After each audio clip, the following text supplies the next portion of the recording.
근데 이 요시다 시게도가 이게 활짝 웃고 있죠. 왜 웃고 있을까요?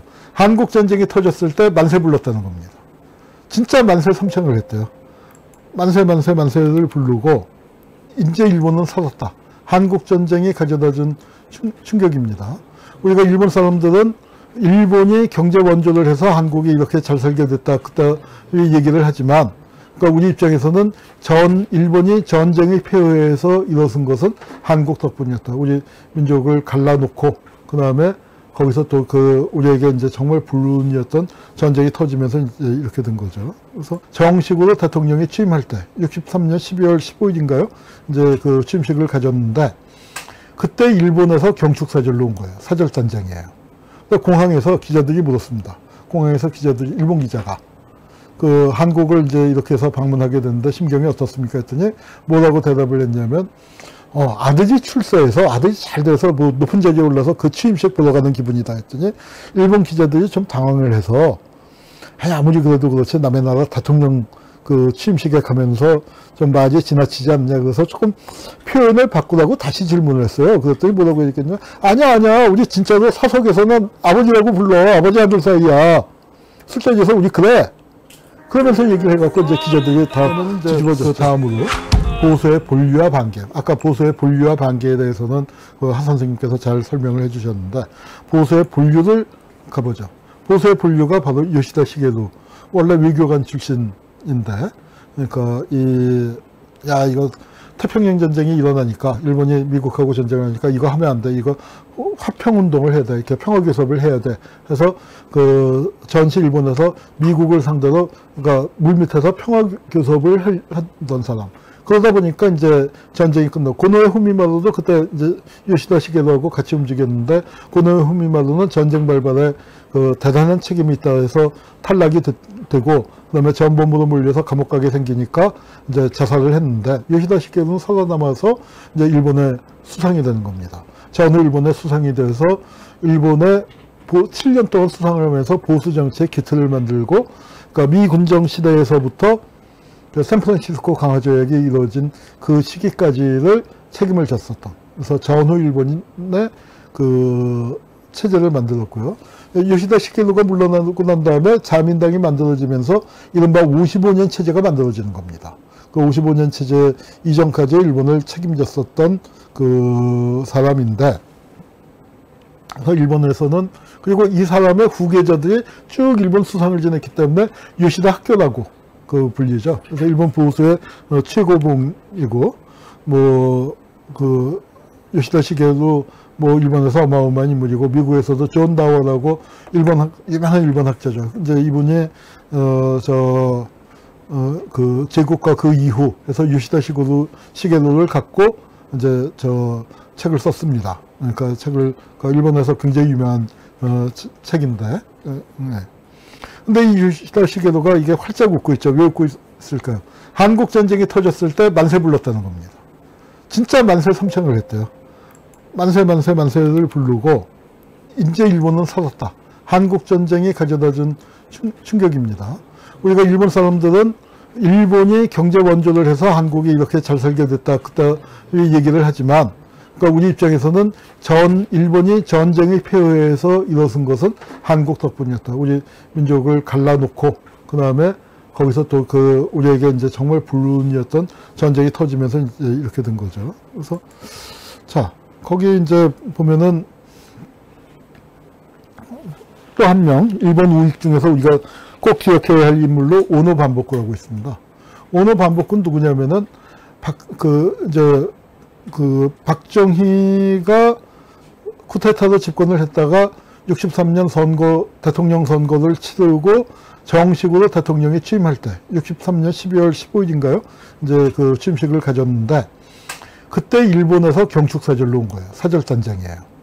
공항에서 기자들이 물었습니다. 공항에서 일본 기자가 한국을 이제 이렇게 해서 방문하게 됐는데 심경이 어떻습니까? 했더니 뭐라고 대답을 했냐면, 아들이 출세해서 아들이 잘 돼서 뭐 높은 자리에 올라서 그 취임식 보러 가는 기분이다 했더니 일본 기자들이 좀 당황을 해서, 아무리 그래도 그렇지 남의 나라 대통령 그 취임식에 가면서 좀 많이 지나치지 않냐. 그래서 조금 표현을 바꾸라고 다시 질문을 했어요. 그랬더니 뭐라고 얘기했냐. 아니야. 우리 진짜로 사석에서는 아버지라고 불러. 아버지 아들 사이야. 술자리에서 우리 그래. 그러면서 얘기를 해갖고 이제 기자들이 다 뒤집어졌죠. 그때 김대중, 김영삼이 야당 대변인을 하고 있었는데, 그래서 이제 또 곽학해갖고 성명서도 내고 그랬는데, 이 사람이 이렇게 김종필하고 아주 친했습니다. 김종필하고도 친했고요. 그 다음에 사또 이사쿠. 여긴 그 아베의 작은 할아버지. 왜 작은 할아버지? 기시 노부스케의 그 친동생이고요. 근데 그 사또 집안의 양자로 들어가서 성을 바꾼 겁니다. 우리는 성을 바꾼다는 말이 있죠. 네, 이게 거짓말이면 내가 성을 간다 하는데 일본은 성을 자주 가요. 네, 그래서 우리 창씨 개명하고는 느낌이 틀렸던 것 같습니다. 그 다음에 여기가 다나카 가쿠에이라고 전후에 이제 그 아주 그러니까 젊은 나이에 그러니까 이 수상이 돼서 일본을 강력하게 이제 추진하고 일본 열도 개조론 이런 막 표현을 써갖고 또 그 이게 저 아까 그 국가 개조 기타 이키로부터 이어지는 그런 개조의 전통이 또 있거든요. 그러니까 그걸 이제 강력히 주장했던 사람인데 이 옆에서 이제 다나카 가쿠에이도 할 얘기가 참 많은 사람입니다만 이것만 얘기하죠. 자, 이거 보면 어때요? 다나카 가쿠에이는 되게 거만하게 있고 그 옆에 이 사람은 되게 굽신거리고 있죠. 이게 뭐냐면 김대중 납치 사건 때 김대중 납치 사건이 있고 난 다음에 그 이제 우리가 한국 정부가 일본에서 그 납치를 해왔잖아요.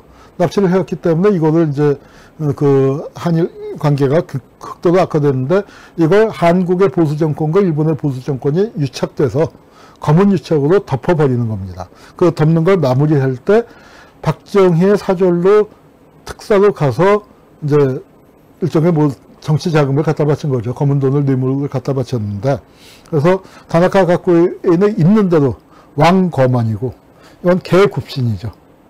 개굽신하고 있는데 이 사람이 누구냐? 바로 땅콩의 할아버지예요. 땅콩 조현아의 할아버지 조중훈입니다. 한국과 일본이 어떻게 연결된지를 보여주는 상징적인 거고요.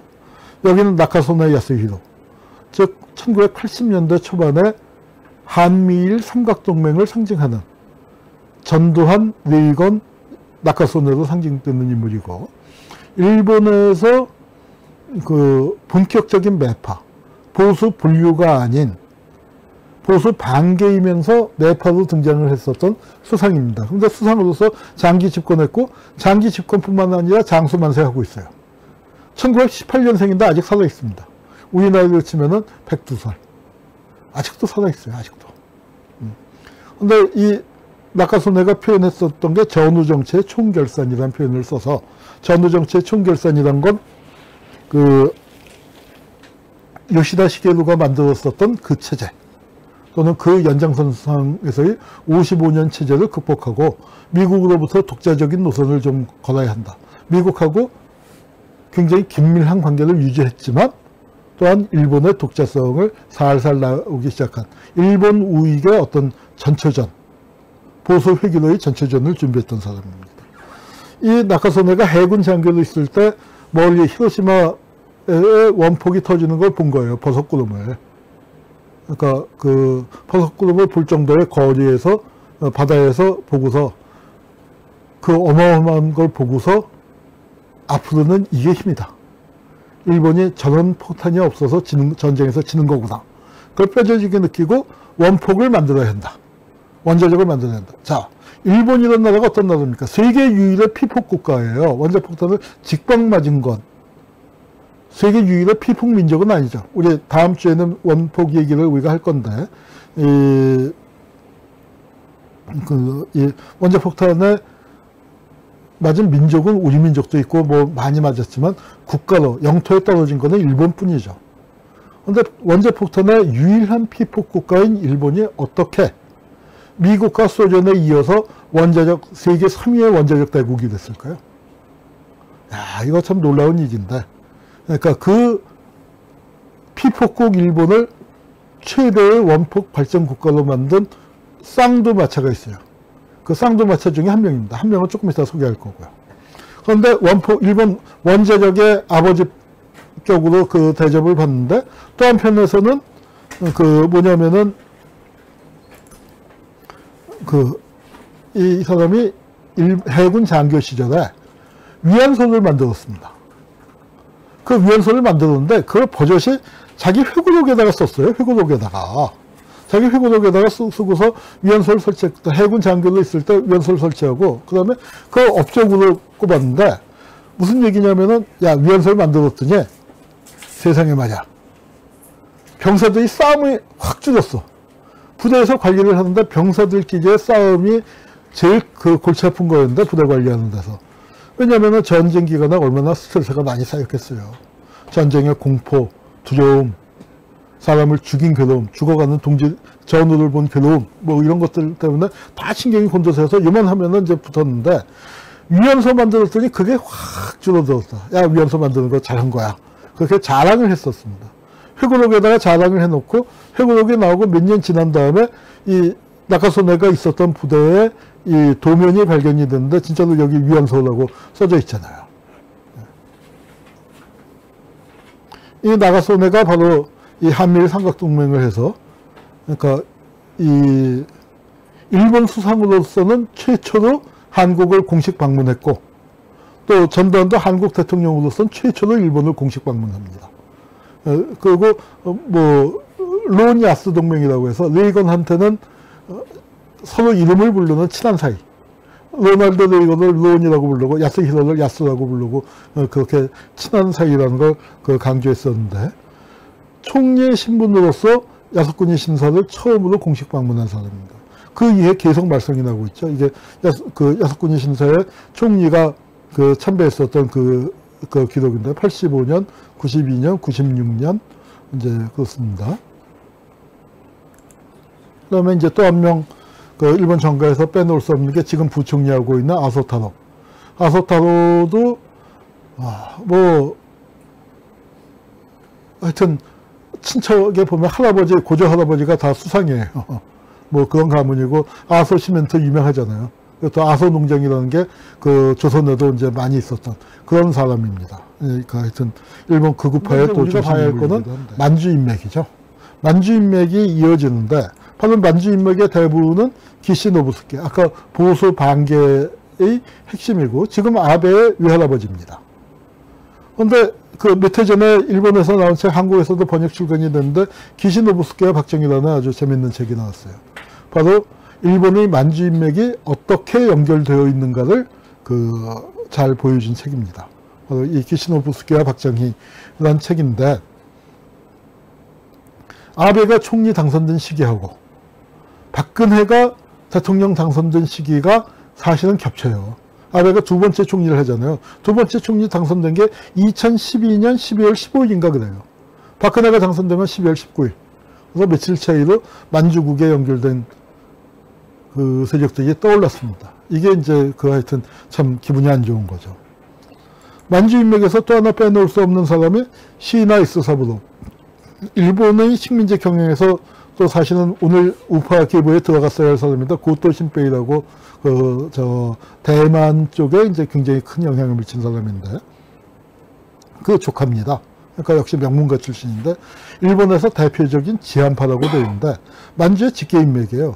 기 씨가 일본의 만주국에 가서 만주국을 건설할 때 기 씨 밑에서 바로 밑에서 일했던 사람이고, 기 씨가 도조 내각에서 상공 대신할 땐 차관이었고, 기 씨 또 한일협정 조율 당시에는 일본의 위상으로 왔었습니다. 그리고 유경수 여사가 피격당했을 때 특사로 와서 일본 당시에 진사사절이라고 한국신문은 표현됐죠. 그러니까 한국하고 일본이 장군盟군을 한 게 김대중 납치 사건 갖고는 한국이 진사사절을 보냈고, 그 이듬해에 유경수 여사 피살 사건을 갖고는 일본이 진사사절을 보냈는데, 일본에서 사절로 온 사람이 바로 시이나. 그러니까 박정희랑 제일 잘 통하죠. 만주 인맥이니까. 그리고 한일협정 당시에 외상이니까. 그렇습니다. 근데 이거는 공식 라인이에요.